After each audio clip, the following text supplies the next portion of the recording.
Ben Simmons. Ben Simmons was supposed to be the face of the modern NBA, a 6-foot 10-inch point forward with vision, athleticism, and defensive dominance. He looked like a once-in-a-generation talent. Philadelphia trusted the process and made him their crown jewel, even comparing him to LeBron at one point. But then the cracks showed. His refusal to shoot beyond 10 feet became a running joke, and that infamous playoff game against Atlanta in 2021, where he passed up an open dunk, turned into a symbol of fear on the biggest stage. Confidence seemed to evaporate overnight. He clashed with the Sixers, held out, and demanded a trade. The Nets offered a fresh start, but injuries and questions about effort followed. Headlines became less about his play and more about whether he even wanted to compete. Simmons is still young enough to change the narrative, but the league has largely moved on. What was once a future MVP candidate is now a cautionary tale, and the next example is even more heartbreaking.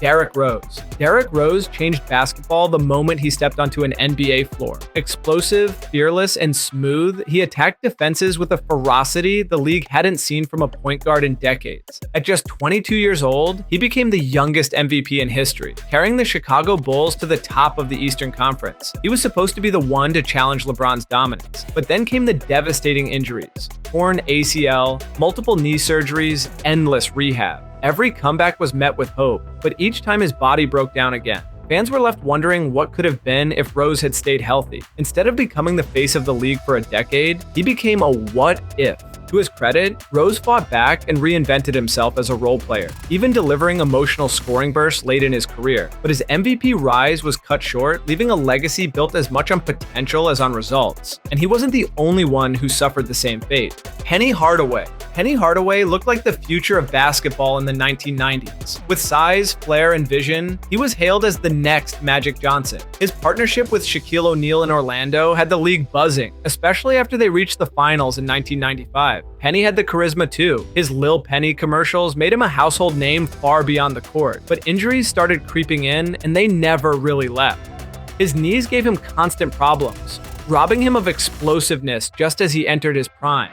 By the time Shaq left for Los Angeles, Penny was left carrying the Magic on a damaged body, and the weight proved too much. Stints in Phoenix and New York never reignited his star power. Fans still remember the highlight reels, the crossovers, the silky passes, the effortless scoring, but those flashes never turned into the sustained greatness everyone expected. Penny could have been an all-time legend, but his body closed that window too early. And the next fallen star story might be even more painful. Grant Hill. Grant Hill entered the league with the impossible label of being the next Michael Jordan. And at first, he lived up to every bit of the hype. He had smooth scoring, lockdown defense, and the kind of all-around game that made him an instant star in Detroit. By his third season, he was averaging over 20 points, pulling down rebounds, and dishing assists at a level few forwards ever touched. He was on magazine covers, in commercials, and seen as the future face of the NBA. But then came the ankle injuries that derailed everything. Multiple surgeries, painful recoveries, and lost seasons stripped away his explosiveness. Orlando signed him to a massive deal, hoping he'd be their savior, but Hill spent most of his contract sidelined. He eventually reinvented himself as a solid veteran in Phoenix, but the superstar trajectory was gone. Instead of being mentioned alongside Kobe and Duncan, Hill became a cautionary tale about how quickly injuries can destroy destiny. And the next player's downfall started even earlier, before he ever really got started.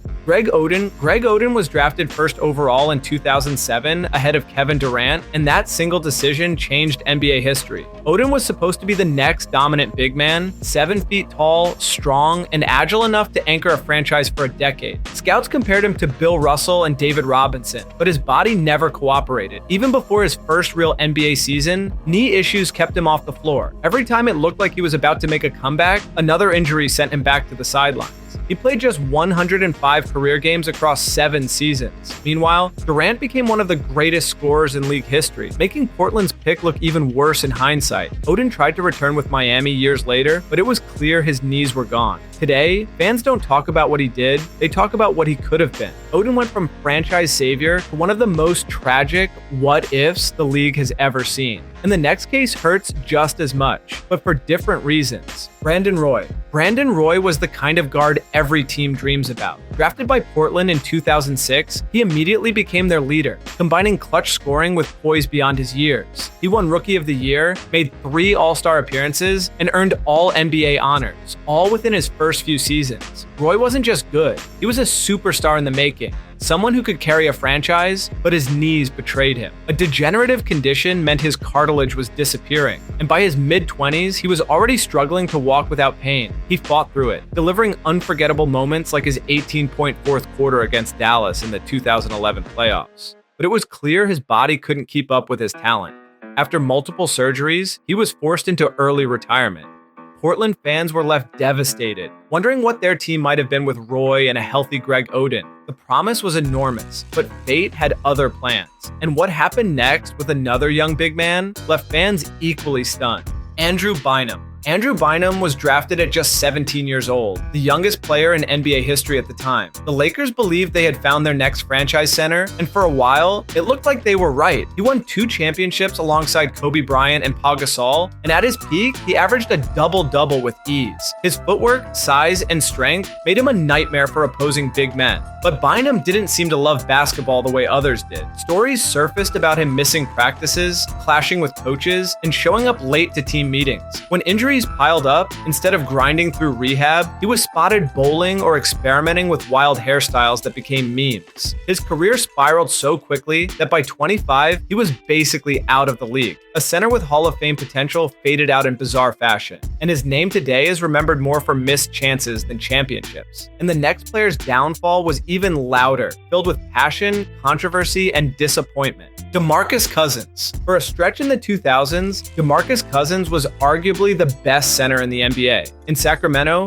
he averaged over 25 points and 12 rebounds, showing a combination of size, skill, and touch that few big men possessed. He could bully opponents in the paint and step out to hit jumpers, making him nearly unstoppable. But his temper often overshadowed his talent. Technical fouls, clashes with coaches, and a reputation as difficult to manage kept him from being embraced as the franchise cornerstone he should have been. Just when he started to mature and was traded to New Orleans, injuries struck. A torn Achilles, followed by knee and quad issues, stripped away his dominance. By the time he signed with Golden State, he was a shadow of his old self. Cousins went from a future Hall of Famer to a cautionary tale in only a few years. His story shows how quickly both reputation and health can destroy a career. But before you go anywhere, hit that subscribe button. Latrell Sprewell. Latrell Sprewell was a 4-time All-Star known for his explosive scoring and relentless defense. He had the kind of energy that could swing games, and he carried the New York Knicks to the 1999 NBA Finals during one of the most improbable playoff runs ever. But Sprewell's career is remembered just as much for controversy as for talent. His most infamous moment came in 1997 when he attacked his own coach during practice, earning a massive suspension that scarred his reputation forever. Even after returning, that shadow followed him. Later in his career, when offered a contract extension he felt was too small, he famously said he had a family to feed, and fans never forgot it. Sprewell could have been remembered as one of the fiercest competitors of his generation, but instead, he became a punchline. His choices kept him from legendary status, and his story stands out as a reminder that image and decisions matter just as much as skill. And what happens next makes that lesson even clearer. Gilbert Arenas. Gilbert Arenas wasn't just a star, he was a show. Known as Agent Zero, he went from being a second-round pick to one of the most electrifying scorers in the NBA. In Washington, he lit up scoreboards with 60-point games, buzzer beaters, and a confidence that bordered on reckless. Fans loved him because he played without fear, and for a moment, it looked like he'd cement himself as one of the league's best guards of the 2000s. But controversy followed him everywhere. Injuries derailed his peak, and then came the infamous locker room incident with firearms that completely changed how the league viewed him. Suspensions and constant media scrutiny made his comeback impossible. By the time he left the NBA, his reputation had gone from superstar to cautionary tale. Arenas is still remembered for his highlights and charisma, but also for how quickly poor decisions can ruin a career. He had the skill to be legendary, but instead became one of the most infamous stories in NBA history. And the next player's decline was less dramatic, but equally frustrating. Michael Beasley. Michael Beasley was drafted second overall in 2008, right behind Derrick Rose. At Kansas State, he looked like a scoring machine with unstoppable size and skill. Miami believed they were getting a future franchise star, but Beasley's career never reached that level. He flashed brilliance, dropping 30-point games with ease, but those moments never became consistent. Questions about his focus and work ethic followed him from team to team. Instead of evolving into a reliable star, he bounced around the league, playing for 7 different franchises and even spending stretches overseas. Off the court, rumors about his lifestyle only added to the frustration of fans who believed he could be so much more. Beasley himself admitted in interviews that distractions kept him from maximizing his talent. He wasn't undone by injuries or bad luck. It was the choices he made and the opportunities he let slip away. And if Beasley was a missed chance, the next player had hype that burned out even faster. Sebastian Telfair. Sebastian Telfair was supposed to be New York City's next basketball legend. A high school phenom from Brooklyn, his street ball highlights were the stuff of legend, and Sports Illustrated put him on the cover before he ever played an NBA game. Skipping college to go pro, he carried enormous hype into the 2004 draft, but the transition to the NBA was brutal. At just 6 feet tall, his size limited him against elite defenders, and his game never caught up to the professional pace. Instead of becoming a franchise point guard, he turned into a journeyman, bouncing from Portland to Boston and several other stops. Off the court, legal troubles made headlines and damaged his reputation even further. What should have been the story of a hometown hero turning into a national star ended as a reminder that not every high school legend makes it in the NBA. Telfair's hype was real, but his career was not, and the next player's collapse became one of the most infamous in draft history. Kwame Brown. Kwame Brown entered the NBA with expectations few players could survive. Drafted first overall in 2001 by Michael Jordan's Washington Wizards, he was supposed to be a dominant force in the paint. Instead, his name became synonymous with disappointment. Critics tore him apart for every mistake, and the label of bust followed him his entire career. The truth is, Brown carved out a 12-year run as a serviceable big man, but the shadow of being the #1 pick never left. Years later, he spoke out publicly, blasting critics and former players who mocked him, revealing how much the constant ridicule had weighed on him. His story shows how brutal the spotlight can be when expectations don't match reality. While he was far from the worst player in the league, the mismatch between hype and production made him unforgettable for all the wrong reasons. And the next player had the hype, the commercials, and the charisma, but his body didn't let him live up to it either. Larry Johnson. Larry Johnson exploded onto the scene in the early 1990s with the Charlotte Hornets. Nicknamed Grandmama after his famous commercials, he had power, athleticism, and charisma that made him one of the league's most marketable young stars. He was an all-star by his second season, averaging 22 points and 10 rebounds, and seemed destined for greatness. But chronic back issues struck far too early in his career. The high-flying dunks and relentless drives that made him a star slowly disappeared as he was forced to reinvent himself as more of a jump shooter.